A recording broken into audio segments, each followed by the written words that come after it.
오늘의 본문 말씀은 시편 8절에서 1절 말씀이 되겠습니다. 우리 본문 짧으니까 우리 함께 합독하시겠습니다. 시작. 여호와 우리 주여, 주의 이름이 온 땅에 어찌 그리 아름다운지요. 주의 영광이 하늘을 덮었나이다. 아멘. 너무 빨리 읽으시는데 우리 조금만 내용을 생각하면서 우리 천천히 한 번 더 읽어보도록 하겠습니다. 여호와 우리 주여, 주의 이름이 온 땅에 어찌 그리 아름다운지요. 주의 영광이 하늘을 덮었나이다. 아멘. 오늘 우리 정재두 목사님께서 귀한 말씀 증거해 주시겠습니다.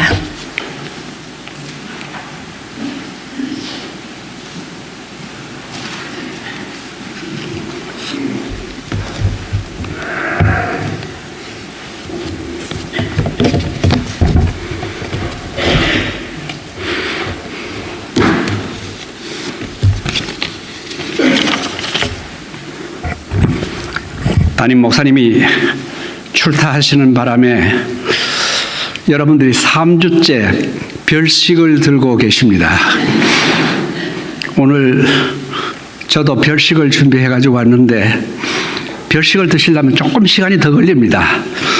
감안하고 들어주시기를 바랍니다. 여러분, 한국 방송 프로그램 중에 꽃보다 누나라는 방송을 보신 분들이 있는 줄 압니다. 윤여정, 김자옥, 김희애, 이민아, 그리고 짐꾼으로 이승기가 크로아티아에 다녀온 것을 방송으로 시리즈로 한 일이 있습니다. 제가 한 달 전에 바로 그 크로아티아를 다녀왔습니다. 옛 유고슬라비아에 속해 있던 발칸 반도 중에서 슬로베니아와 크로아티아는 그리고 또 이태리의 베니스까지 약 한 10일간을 여행을 하고 돌아왔습니다. 그곳에도 이미 단풍이 물들기 시작하여 그렇게 아름다울 수가 없었습니다. 저는 오늘 교회 오는 길에 이 단풍이 얼마나 아름답게 물들었는지 아주 운전을 하면서 찬송이 그저 저절로 흘러나올 정도로 감탄을 하면서 왔습니다. 제가 브라운 옷을 입고 나가니까 가을 남자라고 그러더라고요. 근데 이 계절의 변화를 우리가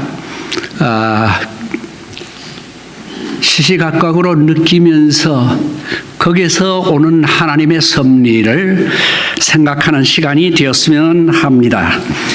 이 계절의 변화가 너무 빨리 와서 벌써 10월 마지막 주일인데 오늘이 또 레미드 구르몽의 시도 여러분들이 기억하시리라고 생각합니다.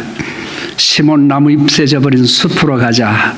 낙엽은 있기에 돌과 조롱길을 덮고 있다. 시몬 너는 좋으냐. 낙엽 밟는 발자국 소리가. 기억나시죠? 예. 이 하나님 지으신 모든 세계가 어찌 그리 아름다운지 모르겠습니다. 이솝 우화에 이런 이야기가 있습니다. 어느 여름날 하루살이하고 메뚜기하고가 하루를 즐겁게 놀았습니다. 저녁 때가 되니까 메뚜기가 하루살이에게 말하기를, 자, 이제 저녁이 되었으니까 우리 작별을 해야 되겠는데, 예, 하루살이야, 오늘 우리 그만 놀고 내일 놀자 하고 말했더니 하루밖에 못 사는 이 하루살이는 내일이 무슨 뜻인지를 몰라가지고 내일이 뭔데? 하고 물었습니다. 메뚜기는 말하기를, 내일이란 캄캄한 밤이 지나면은 다시 오늘처럼 밝은 날이 오는데 그게 바로 내일이야 하고 설명을 해 주었지만은 하루밖에 못 사는 하루살이는 믿을 수가 없어서 저 서산에 넘어가는 저 해를 보라고, 저게 어떻게 다시 떠오른다는 말이야, 미친 녀석 하고선 사라져 버렸습니다. 메뚜기는 내일에 대해서 아무리 열심히 했지만 그것을 하지 못하는 하루살이와는 도무지 상대가 안 돼서 다시는 너하고 안 놀아. 이제는 내가 깨구리하고 놀 거야. 그래가지고 메뚜기와 깨구리가 친구가 되어서 노는데 자고 나면 새날이 오죠. 자고 나면 새날이 오르죠. 그래가지고선 세월 가는 줄을 모르고 한 여름철을 다 보냈습니다. 메뚜기와 개구리가 여름이 가고 가을을 맞았습니다. 개구리는 이제 동면을 해야 하기 때문에 메뚜기에게 말합니다. 예, 메뚜가, 우리 이제 그만 놀아야 할까 보다. 날씨가 추우니까 내년에 우리 다시 만나서 놀자. 한철밖에 살지 못하는 메뚜기는 내년이란 말이 무슨 뜻인지를 이해를 하지 못합니다. 개구리는 열심히 설명합니다.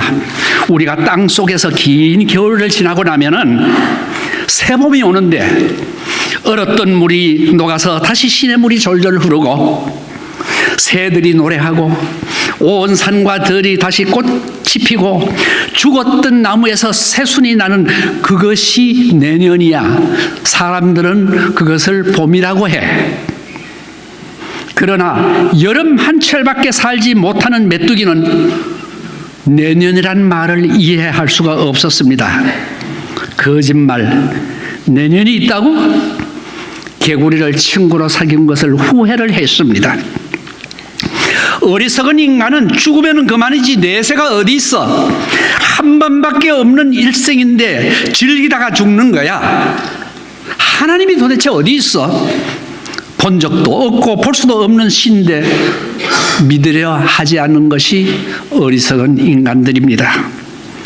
그러나 성경은 우리에게 영원한 천국인 새 하늘과 새 땅을 우리들에게 보여주고 있습니다. 어느 나이 많으신 어른 한 분이 이야기하는 중에 60이 넘으면 해마다 달라지고 70이 넘으면 달마다 달라지고 80이 넘으면 날마다 달라진다고 했는데 요즘 나날이 달라집니다 하는데 그 옛날 할아버지 얘기인 줄 알았더니 제가 금년에 만 80입니다. 제 나이가 80이 되고 나니까 날마다 달라지는 신기한 세상을 저는 경험을 하고 있습니다. 사람의 일생은 빠른 것이 사실입니다. 시편 기자는 말하기를 우리의 연수가 70이요 강건하면 80이라도 그 연수의 자랑은 수고와 슬픔뿐이요 신속히 가니 날아가나이다라고 했습니다. 지난 세월 시편 기자가 말한 것처럼 순식간에 세월이 많이 흘렀습니다. 그러나 우리는 세월을 한탄하고 있을 것만 아니라 우리는 이 계절을 즐길 줄 알아야 합니다. 어떤 분이 얘기하기를 아는 것보다는 보는 것이 낫고 보는 것보다는 즐기는 것이 더 낫다고 그랬습니다. 여러분 이 계절을 즐겨보지 않으시겠습니까? 썬다싱은 말하기를 성경은 작은 책이요 자연은 펼쳐놓은 큰 성경책이라고 했습니다.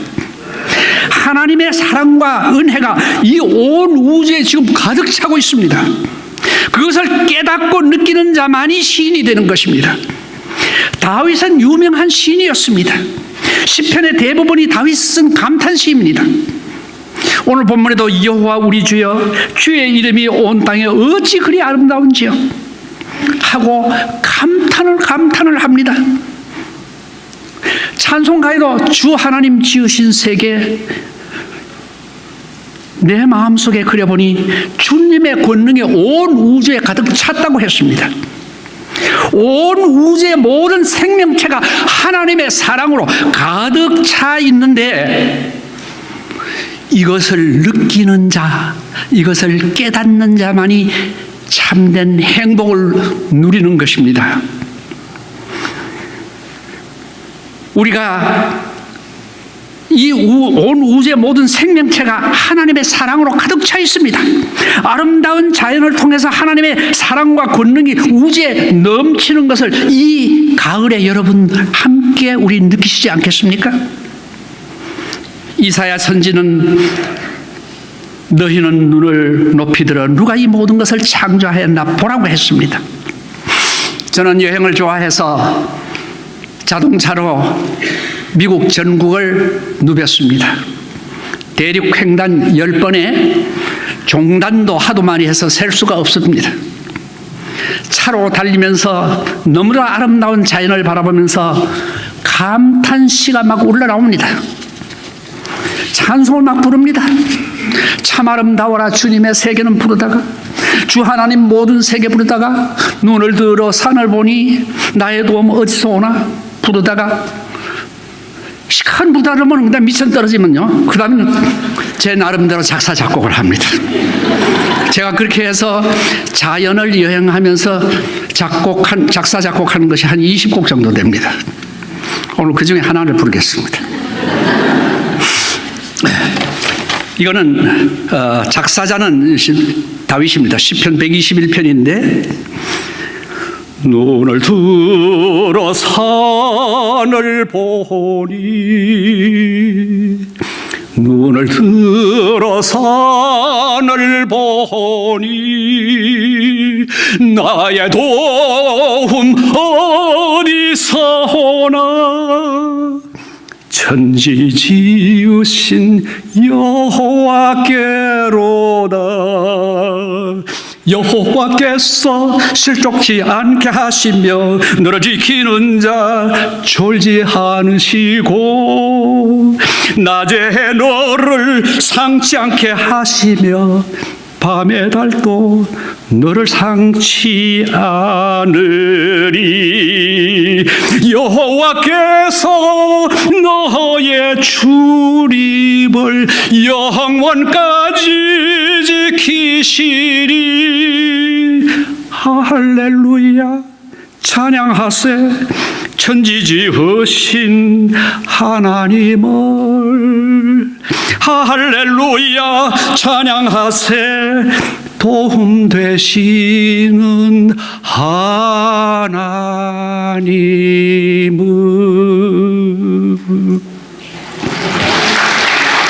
감사합니다.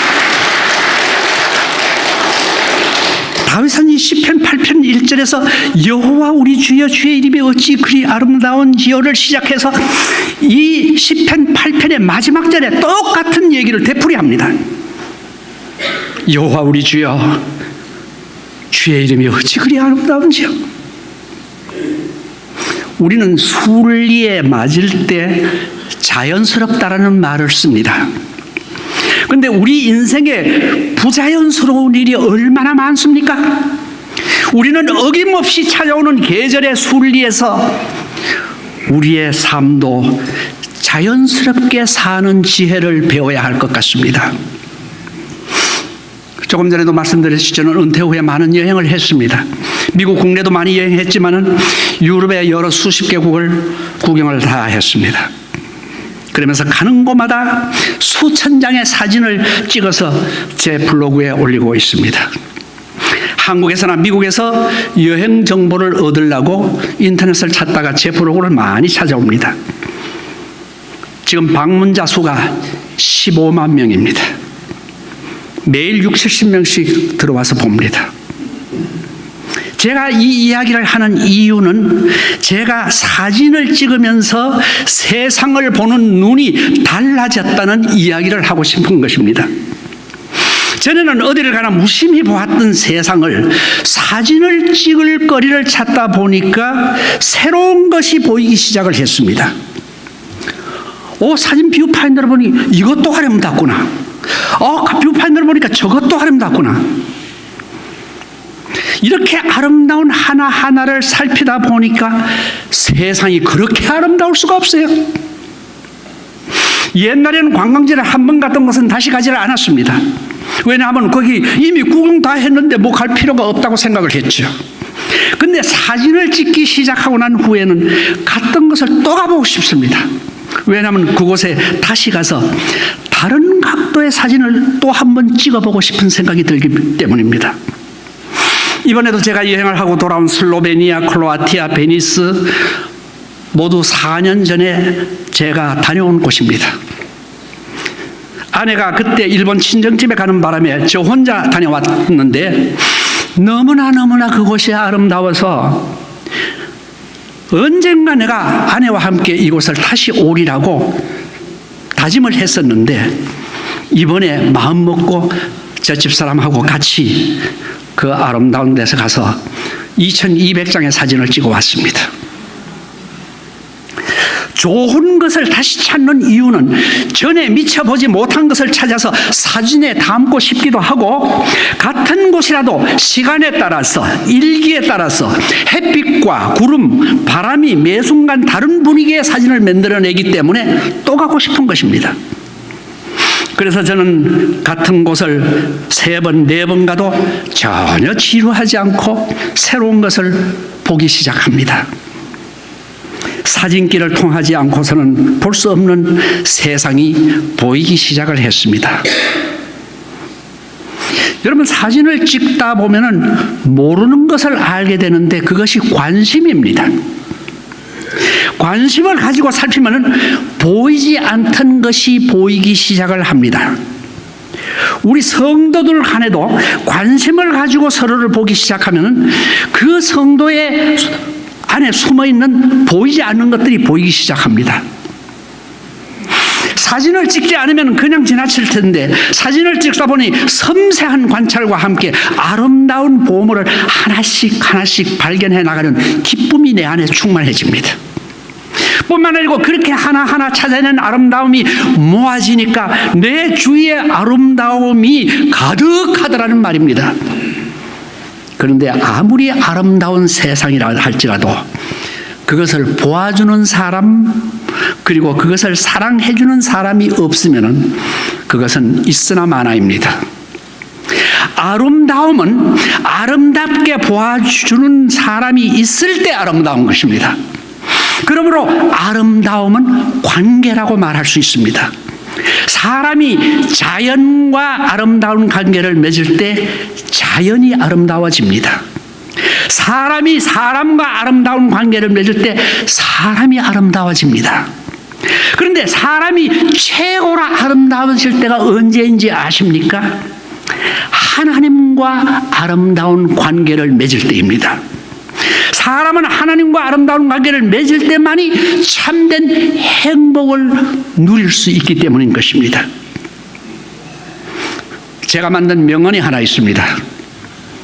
하나님께서 이렇게 아름다운 세상을 만드셨는데 보지 않는 것도 죄다.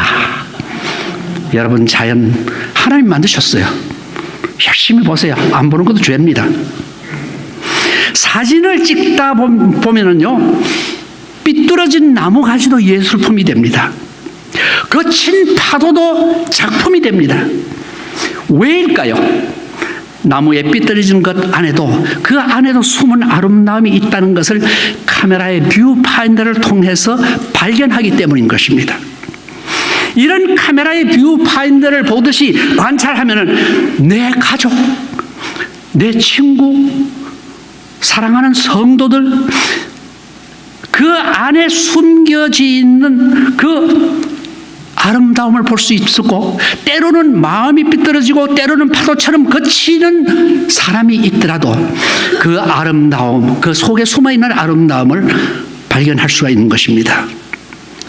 무엇보다도 그 발견한 영상을 카메라에 담아서 성화시키듯이 인간의 내면 속에 숨겨진 하나님의 형상을 우리가 발견하여서 내 마음에 담을 때 내 주위에 있는 모든 것이 아름다워지고 내 주위에는 사랑으로 가득 차고 있다는 것을 발견하게 된다는 말입니다. 여러분, 카메라의 핵심이 뭔지 아십니까? 빛입니다. 그 빛을 받아들이는 양과 시간을 어떻게 조화이루느냐에 따라서 훌륭한 작품이 되기도 하고 쓸데없는 작품이 되기도 합니다. 다시 말하면 시간과 공간이 작품을 만들어내는데 우리 인생도 시간과 공간 속에 살면서 작품이 되어가고 있는 것입니다. 교회도 마찬가지입니다. 신앙생활 하는 사람은 같은 시대라는 시간과 같은 지역이라는 공간 안에서 만나서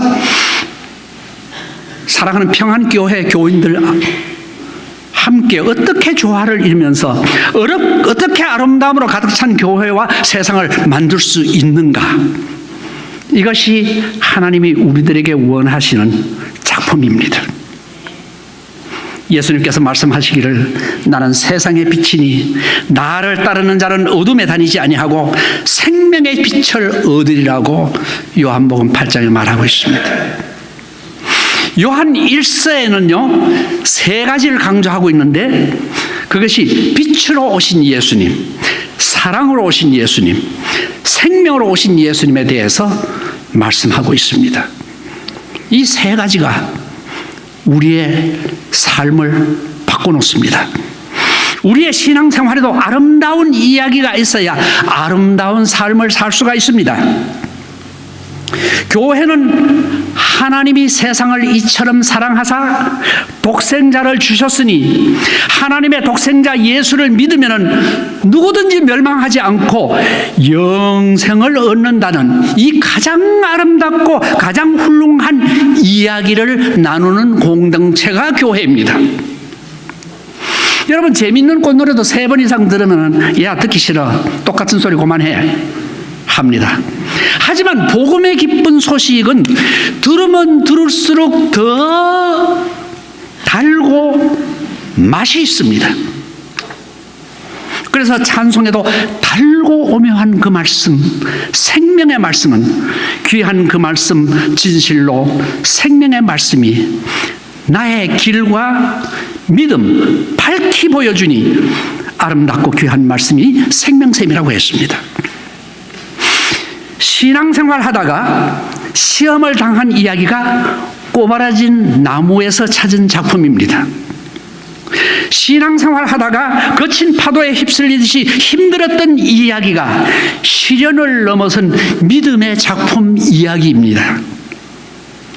교회 안에는 육신의 병으로 고생을 하는 분들이 있는가 하면은 영적으로 병들어서 힘겨운 신앙생활 하는 사람들도 있습니다. 시험에 들면요 집사고 권사고 장로고 목사고 예외가 없습니다. 이왕이면 여러분은 영적으로 병든 작품이 되지 마시고 건강한 작품이 되시길 바랍니다. 가정에서나 교회에서 한 사람이 병이 들면요 옆에 있는 사람들이 힘이 듭니다. 때로는 짜증이 나기도 하고 때로는 함께 병들기도 하고 함께 힘든 신앙생활을 할 때도 있습니다.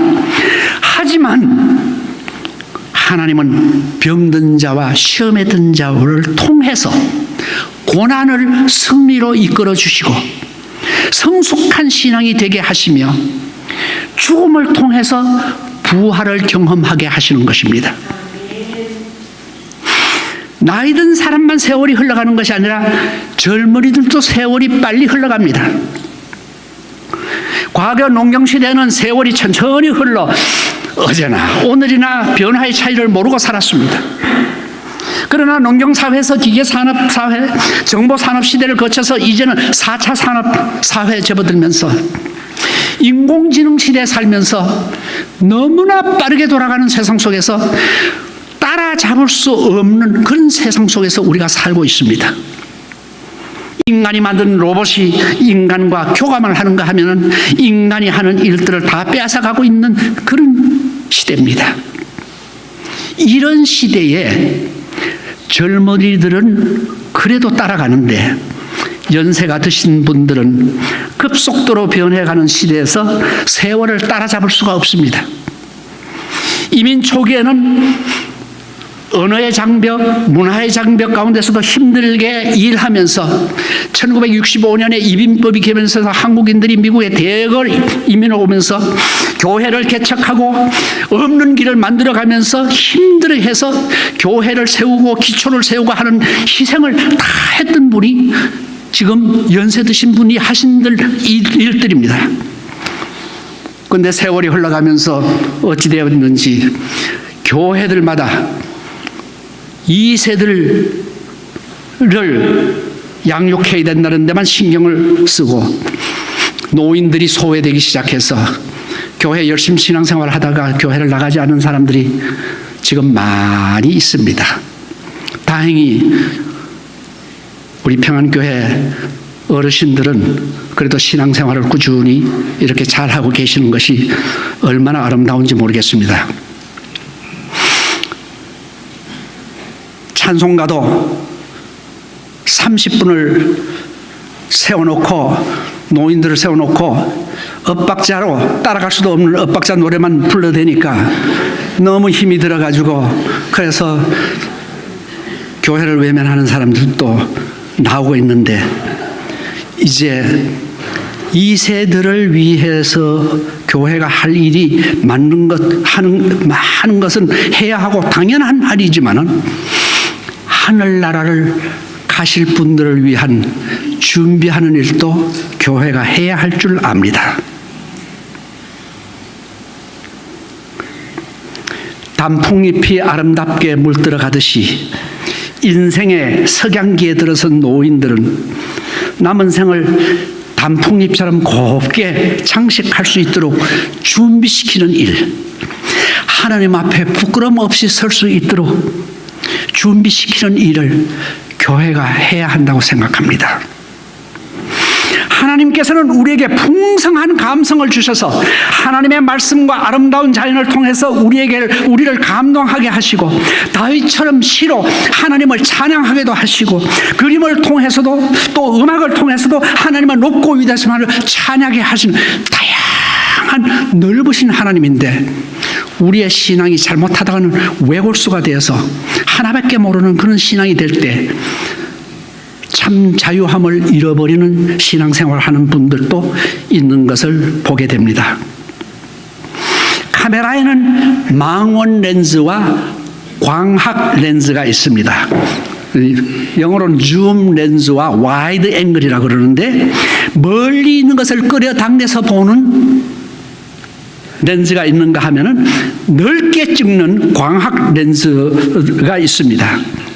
우리의 삶에도 주변의 모든 일을 자세히 보살피는 시각도 필요하지만은 멀리 내다보고 넓게 내다보는 그런 시각도 우리가 필요하다는 것을 우리는 알아야 됩니다. 여러분 성경을 읽을 때도 성경을 나무를 보는 방법이 있고 숲을 보는 방법이 있습니다.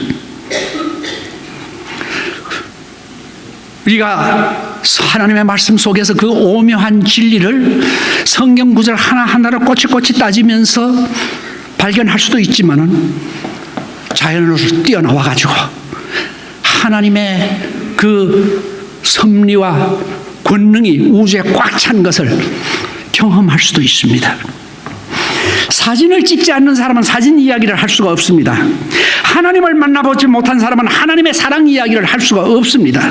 하나님을 경험하지 못한 사람, 예수 십자가를 경험하지 못한 사람은 십자가 사랑 얘기를 할 수가 없습니다. 저는 천국에 갈 때 한 가지만 가지고 오라 그러면은 카메라를 들고 갈 생각입니다. 이 세상도 카메라 뷰파인더로 보니 이렇게 아름다운데 저 천국은 얼마나 아름다울까요? 천국에 가면 매일 카메라 들고 쫓아다니면서 이것저것 찍다가 예수님하고 스냅 사진도 찍고 싶습니다. 태초에 하나님이 빛이 있으라 하시니 빛이 있었고 빛 없이 카메라가 무슨 소용이 있어요? 빛이 하나님 보시기에 좋았더라고 했습니다. 하나님이 빛과 어둠을 나누사 빛을 낮이라 부르시고 어둠을 밤이라 부르시니 저녁이 되고 아침이 되니 이게 첫날이라고. 창조의 이야기가 바로 빛에 대한 이야기입니다. 근데 낮에는 빛이 있어서 하나님 보시기에 좋을 만큼 컬러풀한 아름다운 세상인데 밤이 되니 어둠에는 검은색밖에 없습니다. 여러분, 사진은 빛을 이용한 작품입니다. 빛이 없으면 보이는 것도 없으니 사진은 무용지물입니다. 예수님은 빛으로 이 세상에 오셨는데 예수님이 없는 인생은 어둠의 자식이 될 수밖에 없고 빛이 없기 때문에 그것은 쓸모없는 어둠의 자식이 될 수밖에 없습니다. 빛 대신 예수님을 내 중심에 모시면 세상이 그렇게 아름다울 수가 없습니다. 예수 믿으면서 흑백 논리에 매여 있는 사람은 찬란한 컬러풀한 세상을 볼 수가 없습니다. 예수 믿으면서 자기가 만들어 놓은 틀 안에 갇혀 있는 사람,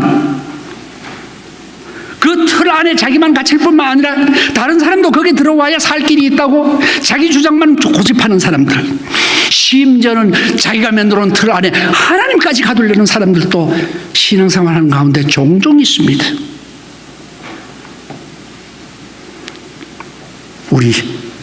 하나님께서 우리를 자유하게 하셨고 하나님께서는 넓은 우주를 우리에게 주셨는데 우리 마음을 좀 넓히면서 신앙생활 할 필요가 있습니다. 우리 인생에도 낮이 있듯이 밤도 있습니다. 신나고 즐거울 때도 있지만 어두운 밤길을 걷듯이 힘겨울 때도 있습니다. 문제는 우리가 주위의 빛을 어떻게 받아들이느냐 하는 이야기입니다. 하나님을 인정하지 않는 예술은 방종입니다. 자, 이제 들어도 싫지 않는 이야기가 도대체 무엇일까요? 그것이 바로 복음입니다. 복음의 기쁜 소식을 듣는 자는 재미있는 이야기로 끝나는 것이 아니라 생명을 얻고 영원한 천국까지 들어갈 수 있는 것입니다. 저는 어린 시절 저기 앉아 계시는 저희 부친 시골에서 목회를 할 때입니다. 교회 사택 마당에서 아이들하고 뛰어노는데 어느 날 그 골목길에 상여가 지나갑니다. 애들이 뛰어놀다가 전부 다 골목에 와서 상여가 어허 하면서 가는 소리를 듣습니다. 저 안에 분명 사람이 죽어 있을 텐데 저 사람이 산에 묻히고 나면 저것이 끝인가? 아니면은 영혼이 나와 있어서 살아있는데 우리가 알아보지 못하는 건가? 중학교 시절에 그때부터 인생의 고민이 시작이 됐습니다. 그렇게 까불면 잘 놀던, 그리고 목사 아들이다 보니까 교회 마당에서 놀 때는 내가 거장입니다. 제일 까불고. 우리 어머니가 맨날 그래요. 밖에서 떠드는 소리 들으면 너 소리밖에 안 들린다고. 그러던 내가 그때부터 방구석에 갇혀서 아이들하고 노는 게 싫어졌습니다. 왜? 내가 죽으면 어떻게 될까? 아버지가 목사님이신데도 죽음에 대한 공포, 성경 다 아는데도 죽음에 대한 공포입니다. 내가 죽으면 나띵인가? 아니면 그 땅 속에서 살려달라고 소리를 쳐도 사람들이 못 알아듣는 것까? 불안해서 견딜 수가 없습니다. 밤잠을 설칩니다. 우울증이 생겼어요. 불면증이 생겼어요. 그때부터 결국은 친구들하고 노는 게 싫다 보니까 문학 작품을 읽기 시작을 해서 중학교 때 세계문학 전집을 다 읽었습니다. 고등학교에 가서도 학교 공부는 안 하고 맨날 소설책하고 시집만 갖다 놓고 책가방에 하나 가득 들어가지고 저 수일이 산곡사에 가가지고 시를 읽고 아포로네 시, 베르레느 시, 괴테 시, 시를 줄줄줄줄 외우면서 그러면서 미쳤습니다. 그런데 그것이 내 인생을 해결해 주지 못했습니다. 그래서 철학을 공부하면 인생을 알 수 있을까 싶어서 대학은 또 철학과를 들어갔습니다. 철학은 질문은 많은데 답이 없습니다. 결국 이 답을 어디서 찾았겠습니까? 어디서 받았겠습니까? 하나님의 말씀 속에서 찾은 거예요. 와, 내 인생에 대해서, 인생이 어디서 와서 어떻게 살다가 어디로 갈 것인가를 알고 나니까 세상이 달라졌어요. 휘어진 나뭇가지가 다 아름답게 보이기 시작하는 거예요. 그전에 모든 것이 부정적이었는데 얼마나 기쁜지 날아갈 것 같습니다. 무엇이 나로 하여금 내 인생을 바꿔놓았는가? 복음입니다. 복음은 우리가 쉽게 이해하기 위해서 5손가락으로 가지고 얘기를 할 수 있습니다. 첫째는 우리가 은혜로 구원받습니다. 우리가 뭘 했기 때문에 하나님이 우리를 구원해 주신 게 아니라 하나님이 우리를 은혜로 구원해 주신 것입니다. 그래서 에베소서 2장 8절에 너희가 그 은혜를 인하여 믿음으로 말미암아 구원을 얻었나니 이것이 너희에게서 난 것이 아니라 하나님이 선물로 우리에게 주셨다고 그랬잖아요. 선물로 우리가 받았습니다. 여러분, 햇빛, 공기, 물은 요새 돈 주고 사 먹더라고요. 그렇지만 그 하나님이 햇빛, 공기 다 공짜로 주셨어요. 근데 하나님이 주신 거 나 안 받을 거야 하고 입하고 코하고 막고 있으면 여러분들 5분 후면 다 죽습니다. 받으면 살아요. 하나님의 은혜로 우리에게 구원을 주셨어요. 받는 사람은 누구든지 살아요. 그게 은혜로입니다. 두 번째는 인간론이에요. 인간이 어떤 것이냐 하는데 로마서 3장 10절에 기록한 바 의인은 없나니 하나도 없다고 그랬고 로마서 3장 23절에 모든 사람이 죄를 범하여서 하나님의 영광에 이르지 못한다고 했습니다. 죄는 원죄도 있고 자범죄도 있습니다. 원죄는 우리가 타고 나와요. 아담 이후에 모든 사람들이 원죄를 안고 나와요. 자범죄는 내가 그렇게 나쁜 일 안 했으니까 괜찮겠구나. 성경을 보면요, 하라는 게 얼마나 많습니까? 그거 안 해도 죄예요. 하지 말라는 거 얼마나 많습니까? 그거 해도 죄예요. 성경대로 하면 가만히 앉아 있어도 죄 짓는 거예요. 왜냐면 하라는 거 안 하고 있으니까. 여러분, 죄인인 줄을 아는 사람, 예수 믿는 사람하고 예수 안 믿는 사람하고 차이가 어디 있는지 아십니까?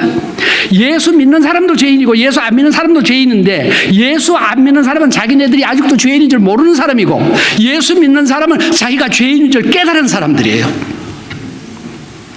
여러분, 죄인인 것을 인정하십니까? 거기에 은혜가 있는 거예요.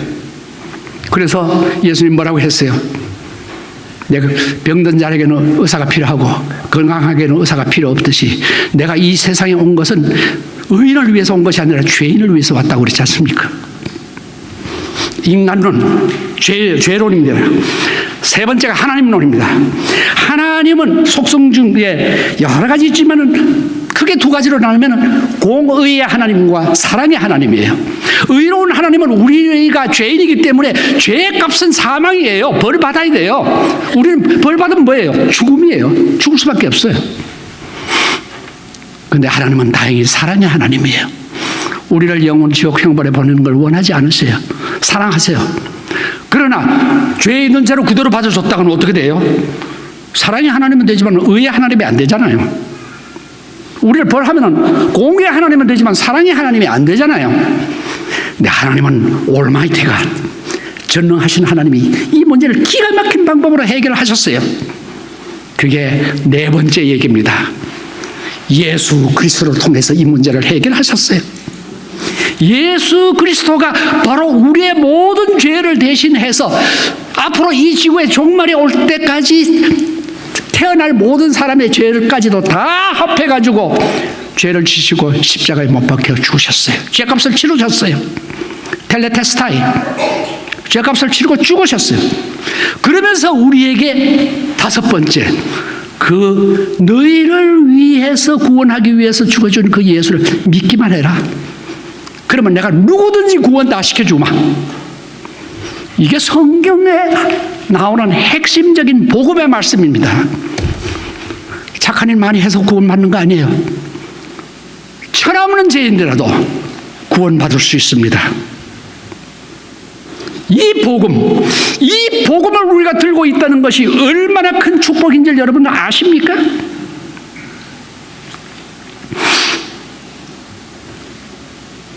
그래서 우리가 믿음으로 구원 얻는다는 것. 그래서 성경 전체 구절 하나를 뽑으라 그러면 뭐죠? 요한복음 3장 16절이죠. 하나님이 세상을 이처럼 사랑하사 다 같이 독생자를 주셨으니 이는 저를 믿는 자마다 멸망치 않고 영생을 얻게 하려 하심이라. 누구든지 저를 믿기만 하면 천국 열쇠를 주신다고 그랬어요. 그리고 요한복음 5장 24절에 내가 진실로 너희에게 이르노니 내 말을 듣고 또 나 보내시를 믿는 자는 영생을 이미 얻었다고 그랬어요. 그리고 심판에 이르지 않는다고 사망에서 생명으로 우리를 벌써 옮긴 사람들이에요. 마지막으로 잔 파웰이 대화를 5가지로 분류한 것을 얘기하고 말씀을 마치려고 합니다. 대화의 분류가 5가지인데 등급입니다. 5등급부터 얘기할게요. 5등급은 인사대화라고 그럽니다. 여러분 교회에서 맨날 만나도 멀찌감치서 얼굴은 아니까 안녕하세요 그것만 딱 끝나는 곡, 몇 년이 가도 인사만 하는 분들 있죠. 5급 대화만 하는 사람들이에요. 네. 그보다 한 단계 더 올라가면 4급 대화가 뭐냐 하면은 정보 대화라 그럽니다. 정보 대화는 뭐냐 하면은 어디 가니까 뭐 물건을 싸게 팔더라든지, 뭐 어디 가니까 불이 났더라든지, 뭐 어디 가니까 교통사고가 났다든지, 누구 집에 가니까 뭐가 있더라든지, 이런 정보를 나누는 거. 오늘 조금 친해져야 그런 단계가 가죠. 이건 4급 대화만 하는 사람들입니다. 근데 그보다 한 단계를 더 올라가면 3급 대화는 의견 대화라고 그럽니다. 의견 대화는요, 나는 이렇게 생각하는데 당신은 어떻게 생각하십니까? 이 의견 대화 잘못하다가 한국 사람들은 감정이 풍부해가지고 부부싸움 잘 일어납니다. 그렇게 되면 몇 번 싸우고 나면은 이 사람하고 말이 안 통해. 그러니까 5급 대화, 4급 대화만 하고 3급 대화는 아예 안 하고 사는 부부들이 많이 있습니다. 그러나 의견을 나누면서 상대방의 의견을 들어주고 그리고 맞춰가는 자세, 3급 대화가 필요하죠. 자, 그러면 2급 대화는 뭘까요? 2급 대화는 감정 대화라고 합니다. 느낌. 여러분 군중 속에서도 때로는 외로움을 느낄 때도 있고 때로는 우울해질 수도 있어요. 사람은 감정이라는 건 업 앤 다운 하게 되어 있습니다. 상황에 따라서 기후에 따라서도 바뀔 수가 있습니다. 그럴 때 여러분은 어떻게 하십니까?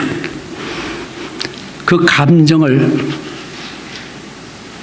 아름답게 잘 나눌 수 있도록 서로의 감정을 이해해 주려고 하고 그리고 감정을 호흡을 같이 하려고 하고 그렇게 대화를 하는 이 2급 대화를 일주일에 5분만이라도 하는 가정은 진짜 최고로 행복한 부부라고 심리학자가 말했습니다. 근데 나머지 1급 대화가 뭘까요?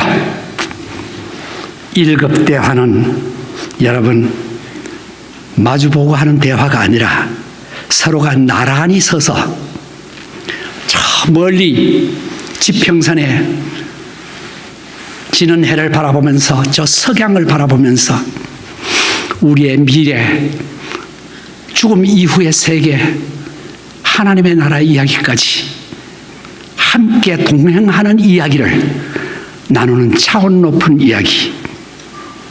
그것이 1급 대화입니다. 그래서 1급 대화를 통해서 꿈도 얘기하고 장래도 이야기하고 하느님 앞에 서는 이야기도 했는데 한 해가 저물어가는 이 겨울에 하나님이 창조하신 그 자연의 세계를 바라보면서 여러분 하나님하고 아름다운 인생의 석양에 1급 대화를 한번 나눠보시지 않으시겠습니까?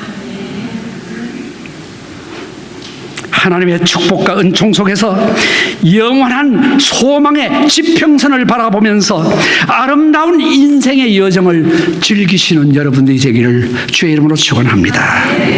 전능하신 하나님 아버지 감사합니다. 오늘